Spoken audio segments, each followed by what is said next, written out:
Hello, welcome to me, Fieros on Fieros Reborn. Fieros' story time. It is actually December the 25th. It is Christmas Day. Merry Christmas to all of you who are watching on Christmas Day. And here I am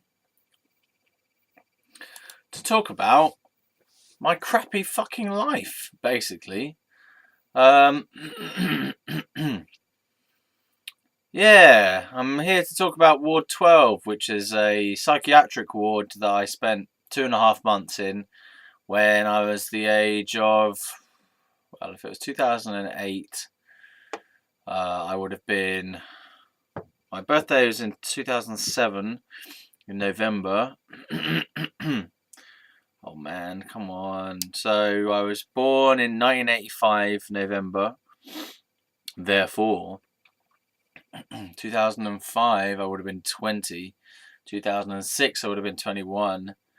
2007 I would have been 22. So 22 years old in a psychiatric ward. 22 years old in between May and July. May, June. So May, whole of May, whole of June, and a bit of July. Maybe that's about. I mean, I was in there for like, I wasn't in there at the exact beginning of May. I was in there like, I don't know, sort of the first part of May, first few days of May were gone already, like maybe the 6th or 8th or something like that. Or May the 10th. May the 4th be with you. Right, okay.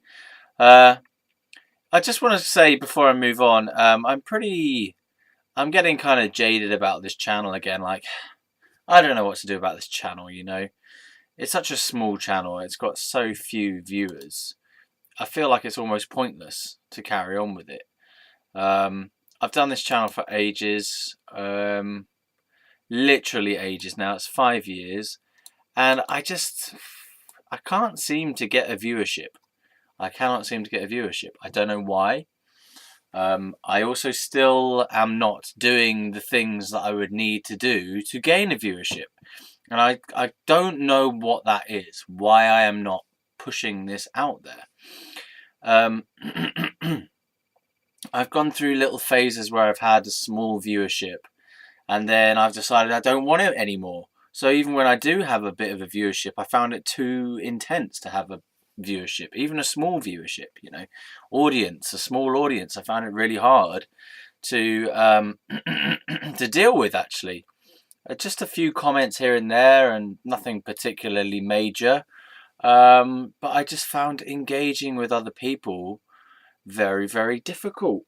I mean, my channel has really evolved a hell of a lot, or my YouTube presence has evolved a hell of a lot, because I've got 7 different channels on YouTube, and this has been my main one, the one where I call myself Fieros. You know, I've got different names, and the name comes with a kind of ethos behind it. It's a kind of attitude, it's an energy, it's a way of being.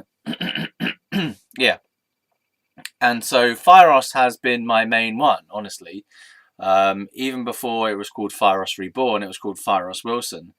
And that was my main channel. I didn't have any other channels then. So this feels like, it kind of feels like my home channel, even though the other ones possibly represent me better than this channel. But, well, they represent different aspects of me. But this is the kind of really gritty channel, I suppose, where anything goes in a way, you know. And I get to swear, and I can be an arsehole, and I'm angry, and it's fire. It's a fire channel, Fieros Reborn, Fieros, fire. It's passionate, and it's gritty, and it's dirty, and it's just all the shit inside me. And the fun as well. It's very fun, full of light as well, fiery light, and not necessarily warmth, but harsh death, inferno of flames. But there's something that has never happened for this channel. Yeah, never happened, is it doing anything, it going anywhere, it reaching anyone particularly. I mean, a few people, very small number of people, have actually been touched by this channel. And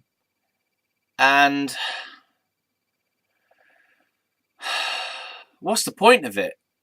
Like, what is the point of it? If I don't feel motivated to gain an audience, why am I making these videos? And I come back to this question again and again and again, and I just feel downhearted. You know, I've done these videos recently that are all about this extremely important topic for me, which is my mental health history, being in a psychiatric ward, and talking about the meaning of freedom and whatever, and mental health stuff. And I understand that it's very, very heavy. It's difficult topics. It's stuff that people don't really want to hear about, especially they don't want to hear. I don't think, personally, this is my understanding, I don't think that people want to hear about these topics in such an open way. I think that we want to hear about mental health and psychiatric stuff as it's in some way that it's over there, and that what you want to hear people talking about their stories as a kind of objective thing rather than a lived subjective experience. You know, for example, when I used to write about my experiences or talk about my experiences, it was always that kind of over there, as though it happened to someone else. It was always in the past, as though it happened to someone else. And what I'm trying to do is trying to bring the life and truth through that past and tell the story with its fullness and richness. So it's not just, oh, something that happened, you know, ages ago, and I push it under the carpet and I try and pretend that it didn't happen. I'm really trying to bring out everything that happened there, the good, the bad, and the ugly, and the traumatic. And I'm just very disheartened at the moment, I suppose, because I've put all this work into this channel, and it's like it doesn't bite, you know. It doesn't kind of, no one latches onto it and goes, oh my god. And I have the feeling that at some point in time this will be an incredibly relevant set of stuff here that people will go, this is exactly what I need right now. And there's this whole bunch of stuff that they can look through. But it's like, I don't know, YouTube's algorithms are not picking me up. You know, doing tagging and descriptions and stuff and whatever. And also, to my, no, what am I trying to say? Look, I don't have a fucking presence like other people do. I don't have this kind of social media presence like other people do. You know, other people have got millions of fake friends and they post shit up, and you have your fucking timeline with stuff coming through on your timeline, pictures. Like, I can't deal with that stuff. I can't deal with all that noise. It's noise to me. It's just far too much. So on my Facebook, I have like 3 friends or 4 friends. I use it basically just for a messaging service and to spy on people. Yeah, but I'd like use this app called Facebook Purity, not app, but it's an extension of Google Chrome. No, it's an extension. I don't know. It's a thing called Facebook Purity. I don't know what to call it. Some kind of thing that helps you to customize. You can customize your Facebook experience, like what actually comes up on Facebook. You can hide columns. You can hide the timeline. You can hide various different aspects of it. Pretty much everything you can get rid of if you want, and just have like whatever specific things that you want to have on Facebook, as in what do you want to see when you're interacting with Facebook. It's pretty cool, because I don't know, maybe that phase is over now. Maybe the phase of kind of withdrawing from society is over. I don't know, but I have felt for a long period of time that it's all too much. It's far too much. You know, everyone is all jabbering away saying this and that, and quotes are coming up and pictures are coming up, and, you know, this person is this person, notifications, blah, blah, blah, you know. And I've not even bothered getting started on Twitter, you know, oh, bollocks to Twitter. That has never even come into my radar. I think I had it. Maybe I tweeted a few times to begin with, but I'm hoping honestly that the Twitter craze is just gonna vanish before I even bother getting involved. Because, you know, these sorts of things, they come and go, don't they? You know, I don't know. Facebook is probably phasing out in some way. I don't know. I don't really know about social media that much at the moment. I'm not in that zone. I used to be in that zone majorly because when I was in a band, we used social media and websites and stuff to really promote things, right? But my focus of attention has not been on all this gathering of people. I haven't been a fisher of men, as Jesus was a fisher of men. Or was that Paul? No, St. Peter, I don't know, someone was a fisher of men. I haven't been a fisher of men and women and or in-betweeners. The in-betweeners? That's going to get me. People are going to be offended about that.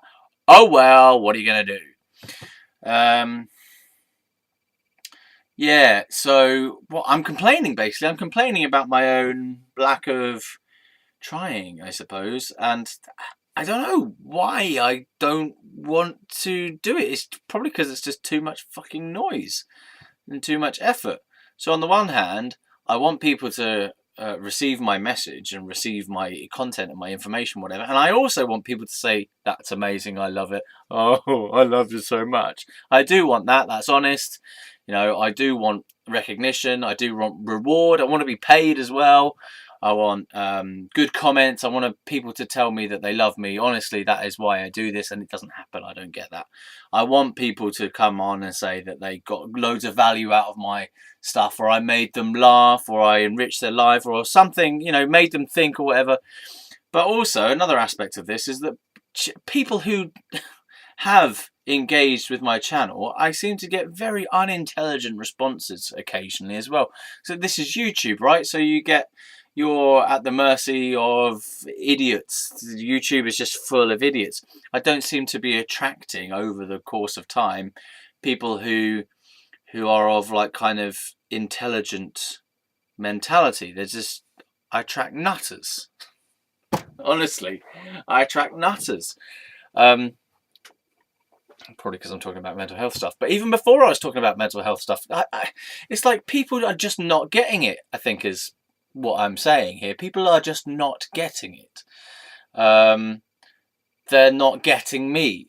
They're either offended or they go nuts about me, or they don't give a shit. So it's like, I'm not making traction, if that makes sense. I haven't made any purchase. You know, it's kind of like scrabbling away or pumping out things, and people are going, meh. Well, definitely not. Me. Oh yeah, but in such a mad way that it's like you don't even want those people. So it's not hitting. You know, it's kind of like firing out signals, and the signal is just going off into the distance, and it's not bouncing back saying, yes, we hear you, yes, we value you, yes, we understand you. It's like beep beep, like a lighthouse or something, or some like, it's like a little fucking beeping sound in a room. Here we go. So there's like this little, maybe like a little answer machine in the middle of a busy office, and it's just going beep beep beep, right? And everyone's rushing around, doing talking on the phone, you know, blah, blah, blah, shuffling papers, you know, typing on computers, blah, blah, blah, you know, rushing around, oh, home time. And there's just one little message on the answer phone going beep, beep, beep. And no one's listening to it. And it's, for example, in this example, I'm not saying that this is like, I'm not going to save the whole world, but I'm just saying in this example, my audience are not paying attention.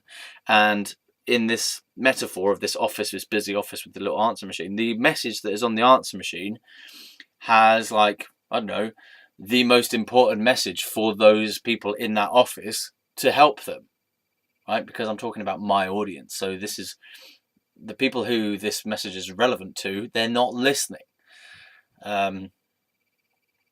So, don't know what to do. I honestly don't know what to do, because I tried to,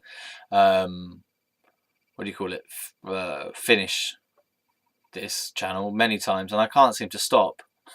So I don't know what's up with me there. I do want to stop though. I have decided that I'm going to stop doing these videos after I finish, after I get the story to the point of 2014. And at the moment, the story is in 2008. So there's 2009, 10, 11, 12, 13, 14 to go through. However, luckily, maybe luckily is not the right word, but however, after like 2008, they think are going to speed up in terms of the storytelling, because not much happens, honestly. There's a few things that happen between 2008 and 2014 that are worth talking about. But otherwise, it's just a feeling of depression, and I'm just working as a guitar tutor and doing gigs with my band. Within that, there are a few things to say, but you know, nothing major. I was kind of pretty dull and miserable time actually after 2008, between 2008 and 2014. So 2014 is when things really started cooking again in my life. Like my life began again in that at that time. But I'm going to stop doing the videos when the thing gets to that, because that is a natural end point to this mental health story. Because the 2014 moment was when I stopped taking medication for antipsychotic. So I stopped taking antipsychosis medication and I stopped taking antidepressant medication. So that really is a symbolic end point to my dealings with the whole of the mental health system. And so that is a point where I'm going to say end, rest. I will come back at another point later on to finish things off between 2014 and present day, for example. So yeah, I guess I'm still disheartened, and I'm still complaining about the fact that I don't have a reach. This channel doesn't have any reach. I've got 14 subscribers. I don't know who of those subscribers actually watches my channel. I have one dedicated follower, and I have one here and there follower. And I have a couple of people who will watch a video if I ask them to. I don't have followers. I don't have people who are interested in what I'm saying. Yeah, so I think it's pretty disheartening. So I'm just going to try and finish off the damn story, get it to 2014. I wanted to get this done by the end of this year, but I've only got 6 days or so left of this year. I don't think I'm going to cover 4 years worth of material in 6 days. I wanted to have the whole of 2019 clear from doing videos, and I wanted to go back into stand-up comedy. I don't even know if that's right anymore. I haven't been thinking about it. Honestly, I haven't been thinking about stand-up comedy at all. I do have the Seinfeld seasons to get through, the series of Seinfeld that is very much focused around stand-up comedy. So perhaps I will be inspired about that. I did read a biography of Eddie Izzard earlier on this month. Was it this month or last month? I can't remember. Between this month and last month somewhere. And that was not inspiring, actually. I just sort of felt like, oh, I don't really relate to you anymore, Eddie. You know, you started me off on the stand-up journey a number of years ago, and now I don't know, I feel like I'm not that person anymore. I feel like, you know, the way you think and speak and stuff is a bit kind of old school for me. I feel like it's of a bygone era. Honestly, that's how I felt reading his book. I felt like you're kind of missing the point of life somewhat, because you're missing a level of depth to what you're saying. Because he starts off his autobiography telling us about how his childhood was, and his mum dies at age of 6. Not his mum at age of 6. He was at the age of 6, and his mum died, right? And then for the whole book, I was just thinking, when are you going to talk about your mum? When are you going to tell me about your mum? And he every now and again makes a little comment about it. And I'm thinking, dude, this has been the most life-defining event for you, for your whole life, and you spent like about 1% of the whole book talking about it. Now, I couldn't understand that. You know, like the way that I work as a person is that I need to talk about important things.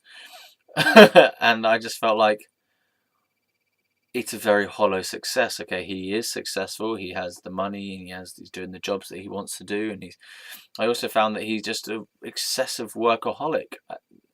He has like one holiday throughout the whole book. I'm just thinking, dude, where's your life? You know, your life is just your work. Where is your relaxation? Where is your enjoyment of life? Where is your I love the taste of such and such? Where is I love the coolness of the breeze in the summer? Where is that?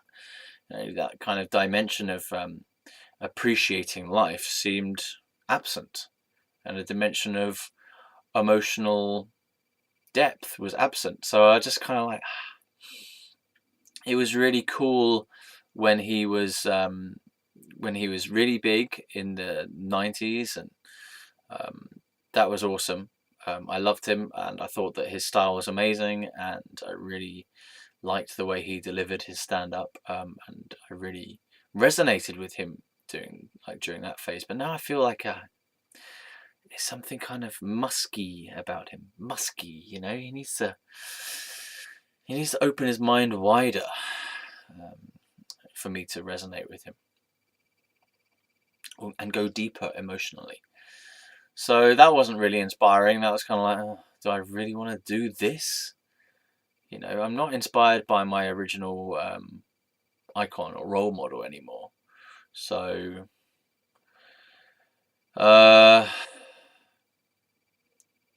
yeah. So I don't know. I don't know what I'm doing again. I don't know what I'm doing with the channel. Why am I doing this fucking channel? You know, why am I doing this fucking channel again?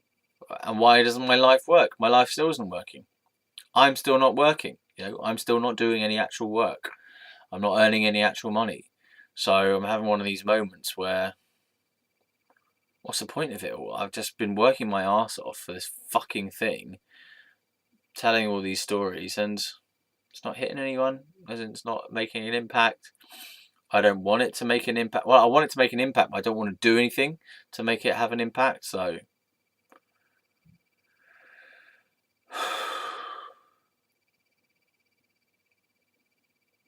it's frustrating and depressing. Now I'm going to talk about me in a psychiatric ward and all the rich learnings of being in the psychiatric ward. And how fantastic it was as a life experience to have been in a psychiatric ward. And how I'm so grateful that I had such a traumatic experience because it gave me such life lessons. I am actually grateful, but part of me is saying, oh, fuck. It's Christmas Day now, and I'm talking about my fucking past again.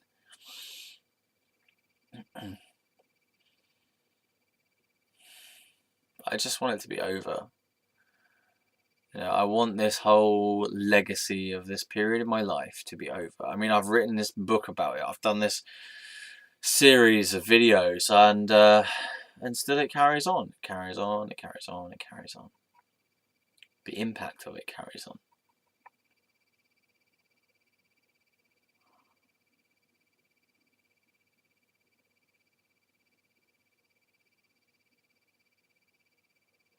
You know, this is the reason why I cannot have a normal job, or why I don't have a normal job, because of the impact of this time in my life. Because the impact of this time in my life was that sense of being trapped that carried through into all sorts of different situations. So it was a sense of social claustrophobia, situational claustrophobia. So because I was trapped in this ward for 2.5 months, and this feeling of lack of freedom, it created in me an absolute need to be free of physical constraints. So this has played out in many different situations in various different ways. Jobs. I tend to feel like I need to escape a job after a while. I would work jobs for a number of weeks, and then I would get this feeling come up inside me of panic, like I was trapped, and like I couldn't talk to anyone about how I felt, and then I had to run away and leave it because the normal society that surrounded me was not open to me having emotions and to having uh, feelings, basically. So the working world my working life has been like really deeply affected by the trauma of being in hospital and being institutionalized, even though it was very, you know, somewhat brief, but it created a phobia in me of being trapped, being confined, being limited by a situation. So, and being trapped by structures as well, structures, routines, things like that. I feel a very strong aversion to routine. Um, if I'm in a routine for any length of time, I want to snap out of it. I feel I can't, I feel like I'm losing my mind if I'm in a routine. Which is why my diet is varied. I vary my diet. I go through phases. I'm constantly going through phases. Um, I've gone through my curry phase. I'm going through another curry phase. I went through my Chinese phase. Went through my pizza phase. I went through a phase of. What did I go through a phase of? Other phases I've been through. Noodle phase. Yeah, lots of different phases in food, and it's because, well, I kind of pretend that it's because my body needs various different things, and yeah, in a way, my body does need various different foods, and it's interesting to have different foods. But I think that probably if there's a deeper meaning, it's that I don't want to get into a routine. I feel like being in a routine is a form of death. Seriously, I feel like doing the same thing day in, day out for however long is death. It's a emotional death because for me, doing the same thing over and over again, eating the same thing, drinking the same thing, going to the same places, doing the same activities, talking to the same people, that is a kind of perceptual death. So your perception starts to freeze, your mind starts to close. If you're just seeing the same things in the same order and eating the same things and doing the same things with the same people, day in, day out, repetitively, over and over and over again, then your perception freezes and your emotions freeze because you're no longer having genuine experiences anymore. You're no longer having moment by moment experiences. You're no longer deciding life as you go. So your life just becomes habituated, and therefore you start tuning out from life because you've kind of got everything figured out. Um, so I'm trying to find a way of having a certain level of structure in my life that is necessary to have an effective life while still maintaining a sense of vibrancy and aliveness, so that I can actually enjoy my life and to not go dead inside.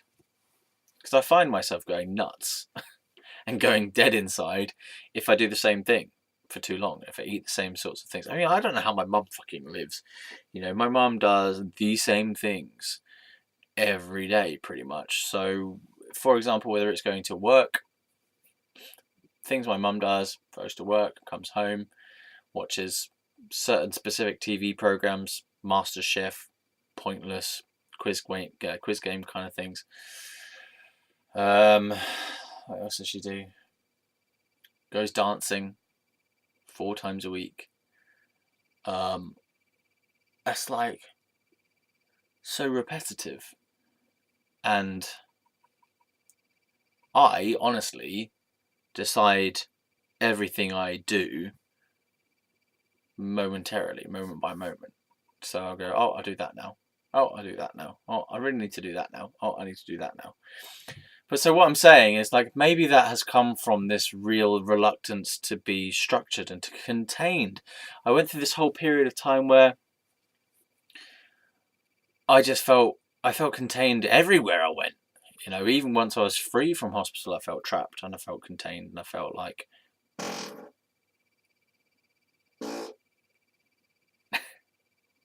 And I felt like I needed to escape. And that was the meaning of depression, or the feeling of depression. So that came from Ward 12. That came absolutely from Ward 12. The feeling of I can't escape, I'm trapped, I can't do anything either. I had a massive learned helplessness that was inculcated during my stay at Ward 12, because I was in a situation that nothing I did had any impact on anything that happened to me. So I had no control over my situation whatsoever. I didn't even have control over my own living space, because I was living in a hospital bed where someone comes and changes your sheets at certain times, that you're observed through the window at certain times. So you're not even in control of your own fucking space, you know. It's not even my bed, it's a hospital bed. However many millions of people, not millions, thousands, 100,000s of people have used that bed before, or I don't know, hundreds of people have used that bed before, right? And how many will use it afterwards? And you got all these people around who you haven't chosen to be with. So I was just completely out of control, as in, not like I was acting out of control, but there was nothing that I was in control of in that situation, apart from where I went, I suppose, what I did. But so the situation was a mad one, and that is very, I don't know, it's like, why does that suck? Why does that suck?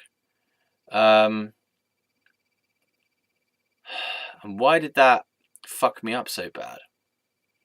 I mean, I was already kind of depressed and confused as an individual before I went into hospital, and before even all the madness happened in the family.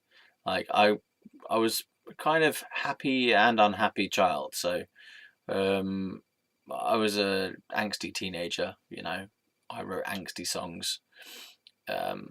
I had all these feelings and emotions that I were too strong for me to deal with. As a child, quite often I was miserable, actually. You know, I remember crying when my parents tried to take a picture of me on my first day of school.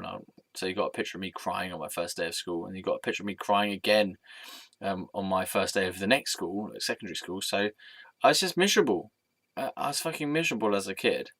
Um, so I think the only places that I had fun, genuine fun, were when I was laughing and joking and messing around. But otherwise, I think that I was a miserable child, and I used creativity in making things, whether it was drawing or physical objects, making things, inventing things. I used that as a way to kind of make myself happy, or to bring some meaning to my life.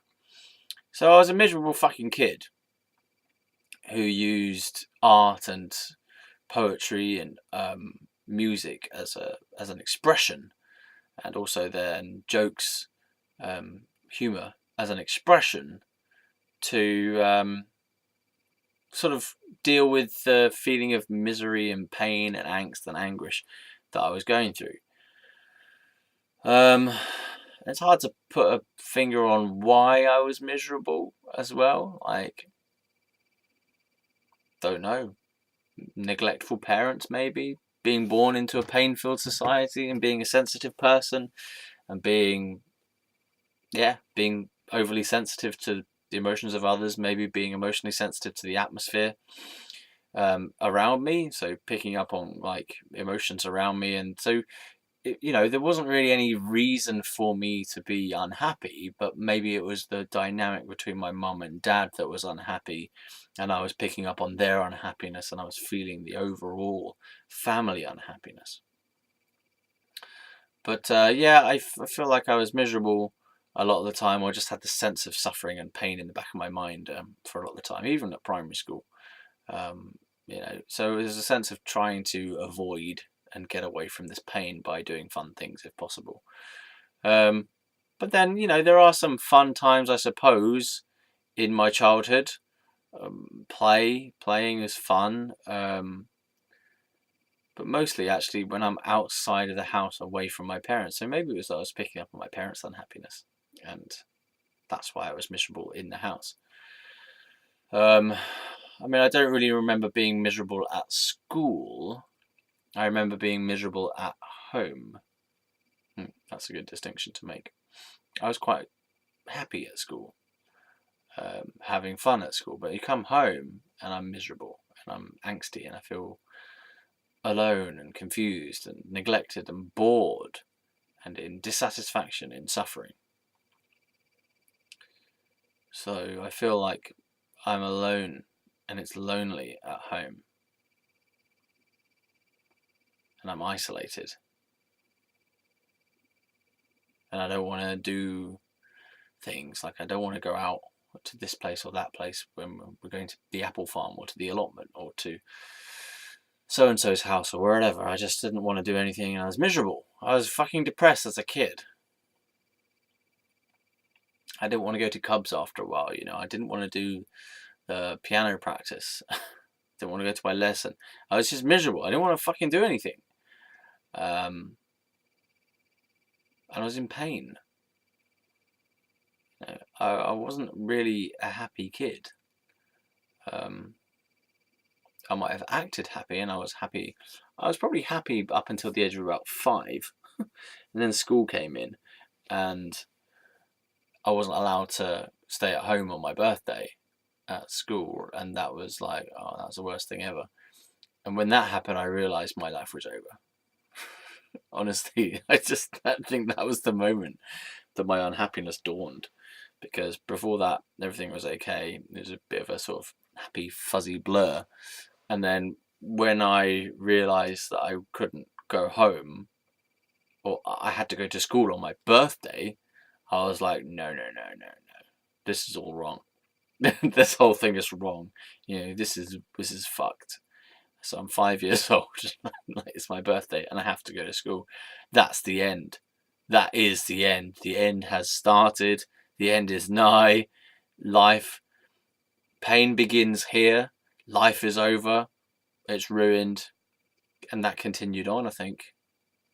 I think I'm being silly, but in a way, that actually is the case. You know, from that point on, I realised that I'm not going to get my own way, and I'm not going to be happy either.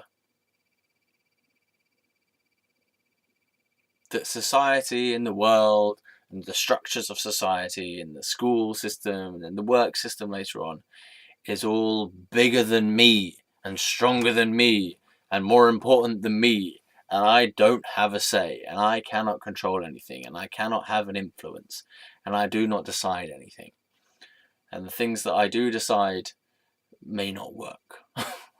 So I wonder why I'm sat here complaining about the fact my life isn't working. Probably because I have this massive learned helplessness about doing anything and having anything fucking work in my life.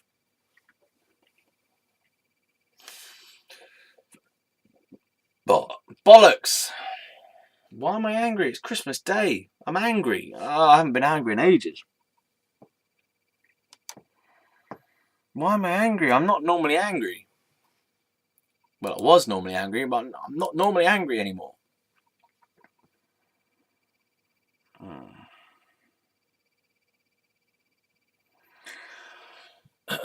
Well, Ward 12, yeah.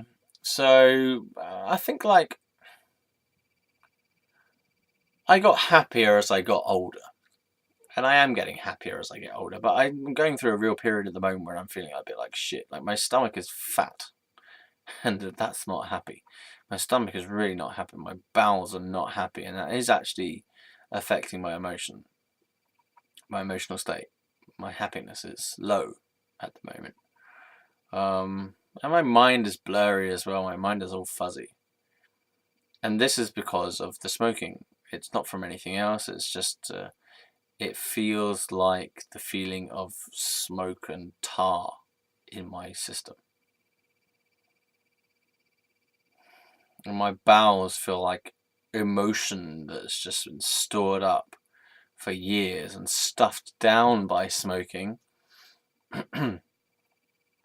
And I'm having to slowly release it bit by bit.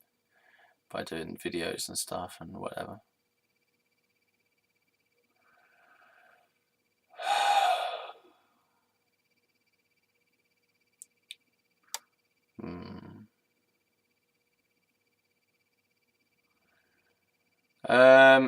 Yeah, so Ward 12.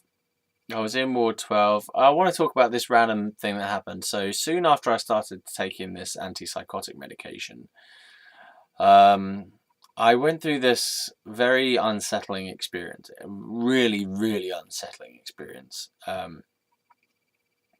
So what happened was, it was some kind of psychedelic effect of the antipsychotic medication.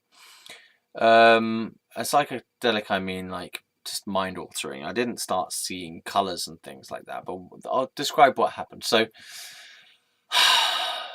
I remember kind of this experience dawning upon me in my bedroom, where my thoughts felt like they were dislocated. They'd been dislocated from my head.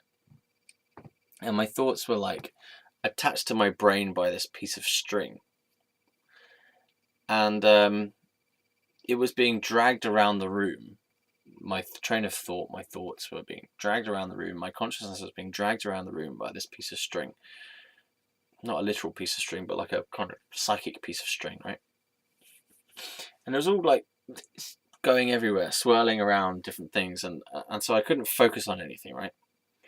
And this was after I started taking this antipsychotic medication. And it was the most distressing feeling I had had in a long time, or perhaps ever, because it felt like my consciousness actually dislocated from my head, and that it was elsewhere, and I remember like trying to kind of catch on to it, like where has my brain gone? Where has my mind gone? And it was like it was out there, and I was trying to like grasp it. And I had this sense as well of there being it's like I couldn't actually hook on to any thought either. So I was aware that there were thoughts going on, and I'm not sure whether it was like repeating the same thought or it's like an echo or something, but basically the thoughts had suddenly gone outside of my head. Right? How fucking weird is that? And they're all swirling around, but it was attached by this string, this like psychic string, and it just absolutely disorientating. There's also this sense of it's a feeling a bit like being drunk, where I just kind of can't really see things clearly either. So the kind of memories of that time are very like blurry. It's like I've taken some drug, obviously, but it's weird. It's very, very unsettling because nothing I could do sort of made any impact on it, and it just came out of nowhere. And I remember trying to deal with this feeling, not knowing where it had come from, what it was, couldn't really even get an understanding of this feeling either. And like kind of looking around and feeling like my brain was outside of my body, my mind was outside of my body, my thought train was like being pulled around by this psychic string around on different objects, like it sort of latch onto objects and then it would move. And it's really hard to describe because it was very hard to kind of perceive what was going on because it was so confusing, so blurry, and so strange and very disorientating, whatever. Yeah, and I remember like going from my room to think, oh, what can I do about this? I need to, like, this is driving me insane, this feeling, this sensation of my thoughts being pulled around the room. And that had never happened to me before. It only happened after taking the medication. And then, so I went into the bathroom. There was a bathroom, like there's a few bathrooms on the ward to have a bath. And I ran a bath and it was still going on in that same fucking room. Like, oh God, it's very distressing because I can't get a hold of anything. I can't get a hold of anything in my head, you know. I can't get a hold of any thought. I can't get a hold of any feeling, you know. It's like being like being drunk, but like with more awareness, if that makes sense. So you know the kind of incoherentness of drunkenness, and the sort of blurriness and slurriness of drunkenness, and the feeling of like maybe swirliness of drunkenness. But then I had this awareness of what was going on at the same time, yet not being able to affect anything. Really, really distressing, and it's making my mind feel odd to remember it. It was a horrible feeling. That was the worst thing that happened, if not, no. That was one of the worst things that happened in the hospital. I don't know if it was the worst one. But so that feeling of my mind being dragged out of my body by this invisible like string, and it bouncing around different places beyond my control. Oh, so unsettling, so distressing. And then so I ran a bath and I got in the bath and it was still happening, and I was so distressed, so upset by this feeling of I can't do anything. I can't change anything. You know, I can't direct this thing. I don't know what's going on. Why my mind feels so strange. Um, my eyes are being dragged around by it as well. So it's not only my thoughts, it's my eyes. You know, I'm like looking around and stuff, and I don't know why this is happening, and I can't stop it either. And I'm just trying to ground myself. You know, trying to feel like something is real and something is solid. And so I had this bath, and it feels horrible in that room, in that bathroom as well. Like I feel like that I'm going crazy in that room. And I've never felt like I was going crazy before until that happened. Other people had said I was going crazy, but I'd never felt like I was going crazy. um, so it was just driving me absolutely insane, that feeling. And the only thing that managed to stop it in the end was to get back to my bed and just lie down and close my eyes and to not move, because it seemed to kind of be agitated by moving and looking around at stuff. So because the thoughts and this sort of psychic string was being pulled around and attaching to different things in the room and stuff, when I was lying down on my back with my eyes closed, there was nothing for it to kind of attach onto. So it was better, and I just managed to make myself go to sleep. But oh god, that was a horrible feeling. Really horrible feeling. More horrible than I can describe, actually. And it's like, it's worse than a feeling in the chest. You know, some feelings of pain in the chest or even in the back are really strong, or like, you know, if you've ever popped a spot on your back, that's a really strong feeling of pain. But I can deal with that. Or like if you have a heartburn or something, or a physical pain, like you stub your toe, that's a pretty strong pain. Okay, that's quite distressing. But not like this. Not like this. Pain in the mind, and such a fractured state of consciousness, with the mind walking around outside of you. You know, what the fuck? My mind is being taken out of me, and then I'm still aware that I'm in the body, and so it's not like astral travel or anything. You know, this is something that's just happened to me. Like a spindly thread of my consciousness has been pulled out of my mind, out of my head, and is being dragged around. And there's nothing I could do about it apart from finally just go and lie down in my bed and go to sleep, which actually did work. And it happened again on another occasion. I just did the same thing. Just go back, lie down in my bed and go to sleep, and it worked. But man, that was a horrible feeling. Really horrible, because it's so disorientating. Couldn't understand it. Couldn't get a grip of it. Couldn't do anything with my mind at all, you know. And it's just outside of my head. My mind had been taken out of my fucking head. What? You know, what an experience. Not pleasurable, not pleasant at all. Horrible. Oh god. Yeah. Oh. God, that was a horrible experience. Really horrible.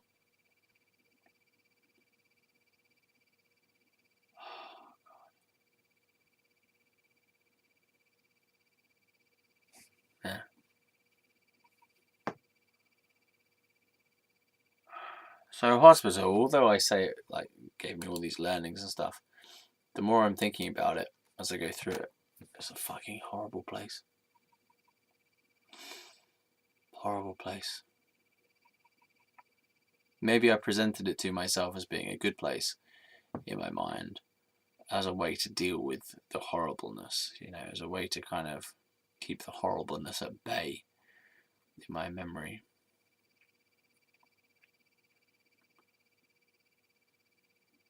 It was obviously horrible, otherwise I wouldn't want to escape.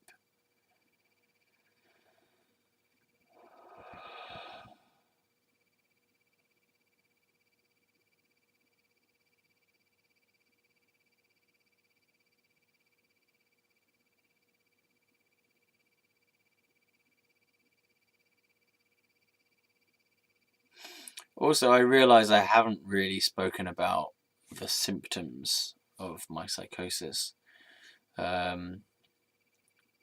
led to me being sectioned. I mean, I've talked about it here and there, but I haven't really talked about it. I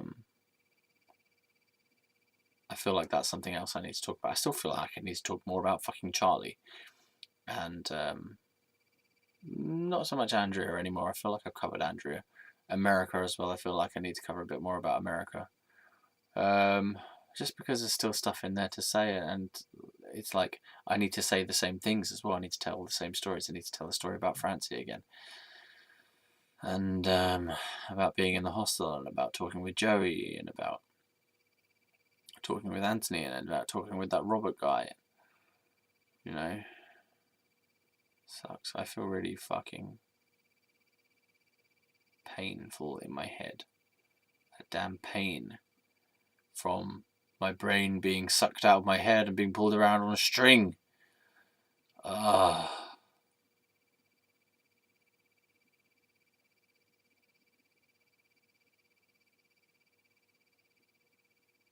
Oh god, a hospital is a horrible place. The isolation room with Giuseppe banging around in there going, "Rrrr."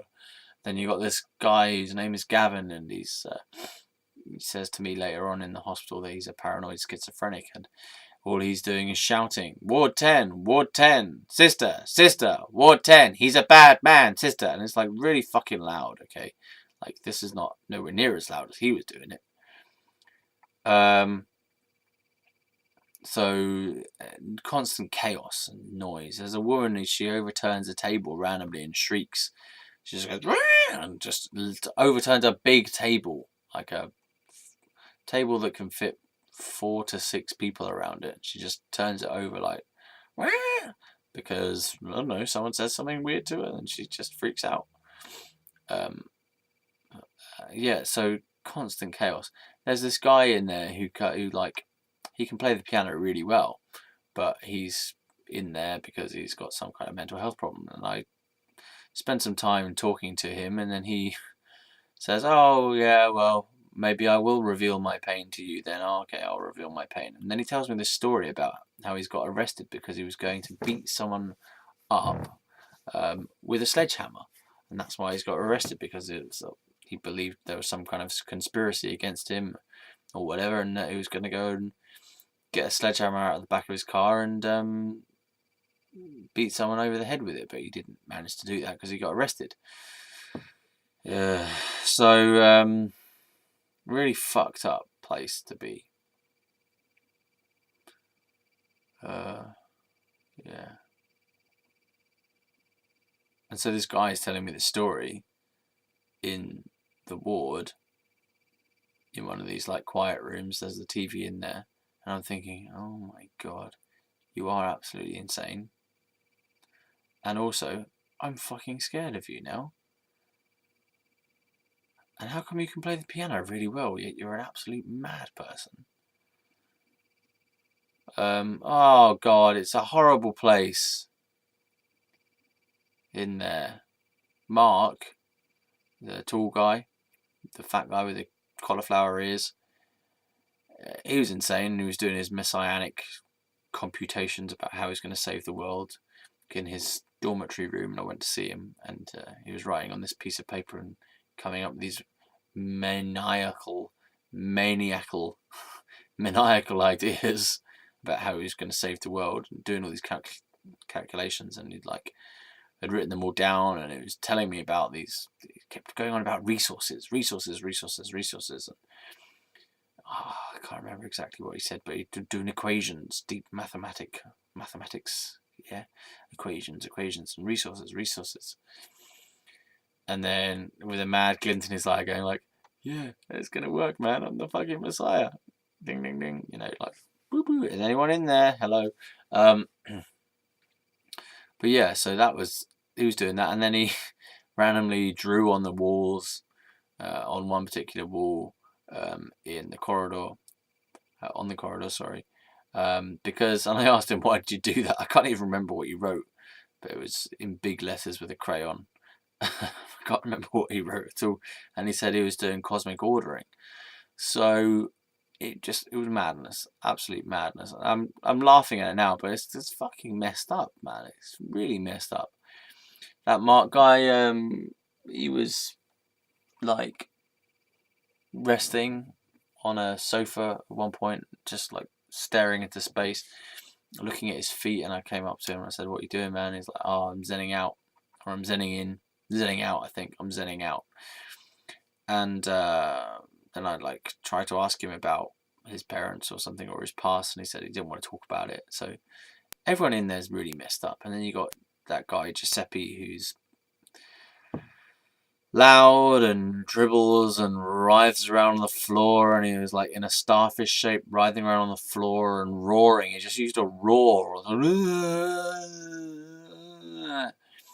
and so that's distressing. And then you got Gavin shouting, "Ward 10, Ward 10, he's a bad man, sister, nurse, sister, Ward 10, take him back to Ward 10, he's a bad man, sister."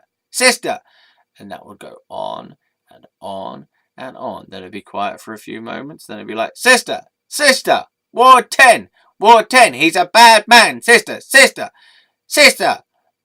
And this just go on and on and on. And then you had Giuseppe in that isolation booth because he's been put in there because he's causing a mess or fuss or whatever, or he's being violent, I don't know. And so you got him roaring in the isolation room behind a closed, locked door with this little window with a curtain over it going, and the door is like vibrating and just, oh god, it's a madhouse, obviously, but it's a horrendous place to be. And then in the previous ward, the Ward 10, the one I escaped, there's this guy who starts going ballistic, going mad at one of the nurses because he was an informal patient. An informal patient is someone who's gone there voluntarily, committed themselves voluntarily, or they've agreed to go along without having to be detained. Maybe it's been suggested that they should go by their mental health team. And they have agreed to do that voluntarily without having to be sectioned, basically. So they were an informal patient, right? And this patient suddenly gets really angry, and I don't know exactly why, but I was there while he was having this massive, violent argument with one of the nurses, where he was shouting, "I'm informal, I'm allowed to get out, I'm informal. Let me out, I'm allowed, I'm informal, you can't make me stay, I'm informal," right? And then the nurse, who's a male nurse, was just trying to de-escalate him, trying to calm him down, and he was going, "No, I'm not going to calm down. I'm allowed out. I'm informal. Where? Get me the key, or get me my stuff, or whatever." I can't remember exactly what he was saying. But and then this guy was pushing the nurse while shouting at him, and the nurse was just trying to kind of calm him down and to keep himself safe and stuff. So, it's a nightmare. And so I'm afraid in that position as well, because I was just sat there in a chair watching. It was nighttime. It was like 9 or 10 o'clock at night, and I'm shitting myself because, okay, so he's mad at the nurse, but he's mad in general. So what's going to stop him from being mad at me if I happen to catch his attention? You know, I'm shitting myself, basically. I'm absolutely fucking shitting myself because I'm surrounded by absolute mad people. And if you catch the eye of a mad person and they go insane at you, then what are you going to fucking do?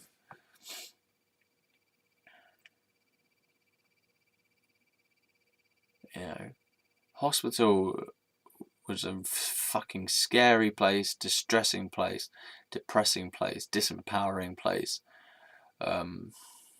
sad place, tragic place.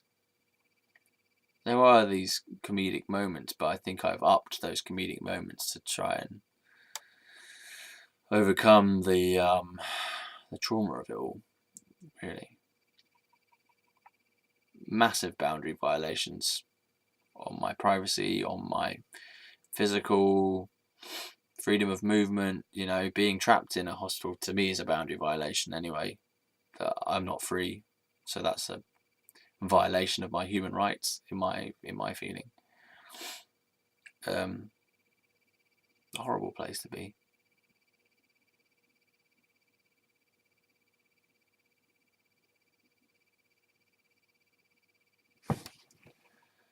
There's more as well. There's more. That's just the worst things that just poke out to me. But there's more, and it's not like even those are just like singular events, but it's an ongoing sense of this horrible place with always something shitty going on.